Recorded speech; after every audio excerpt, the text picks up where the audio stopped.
And now, Christoph, love your show, thank you. From Tricia. I heard Kate, Reverend Kate from Goggglebox on the show last Thursday. Could you possibly ask her if she makes her own tea cozies? I always notice them and think they're great and always different. Well, if only she was on the show again. Oh, she is!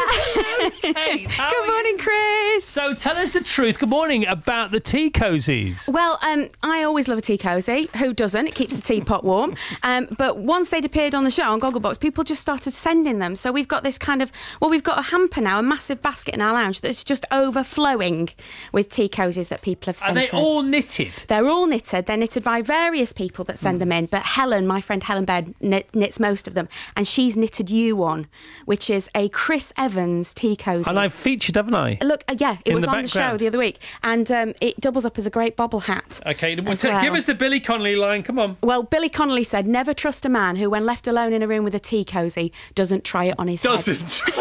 Especially if it's still warm. All right, today's Pause for Thought, please. Excellent. So I've just finished morning prayer when my teenage daughter phones. She's missed the school bus and needs help.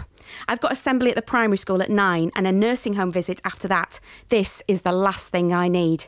I jump in the car, scoop her up from the village bus stop and set off, working out I can just make it if I'm quick. Suddenly, there's a flash of black and a dog runs out in front of the car. I've narrowly missed him. I jump out, pick him up. He's a terrier, he's fine, and I'm his new best friend. He lets me know this by repeatedly attempting to lick my face. I phone the number on his collar while my teenager complains loudly that she's going to be late. There's no answer. So I put Buddy in the back of the car, and of course, he doesn't want to stay there. There's a much better view from the parcel shelf. He climbs all over my daughter and even makes an aborted attempt to sit on my lap while I'm driving. Buddy is a handful, which perhaps explains why he's running around on his own at 8:30 on a weekday morning next to the A1.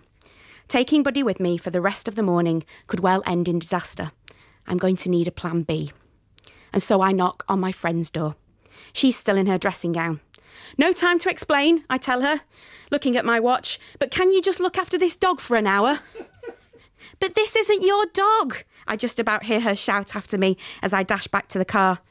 An hour later, teenager at school, assembly done, and nursing home residents visited, I drop back to collect the dog. Buddy is a fickle soul and has now found his second new best friend of the morning. Eventually, a little later, he's reunited with his real best friend, who's thrilled to see him. The Christian author C.S. Lewis said, "Friendship is born at that moment when one man says to another, 'What? You too? I thought that no one but myself.' Friendship means to find someone else and to connect. Some friendships are lifelong, others are only for a little while, but all are born out of connection, a connection of one being to another, joined in a shared moment. Friendships can define, shape and inspire us. They give us stories to tell and someone to share those stories with." What a pause for thought. That was brilliant. Fantastically written. Thank you. That really gets me in the mood for 500 words because that was so dramatic. And a lot of them are like that. So we'll see you soon. Yeah, love to be back again. Thanks For my tea cozy. That's lovely Kate there. From the Gogglebox to the wireless, here's the Travel with Lynn.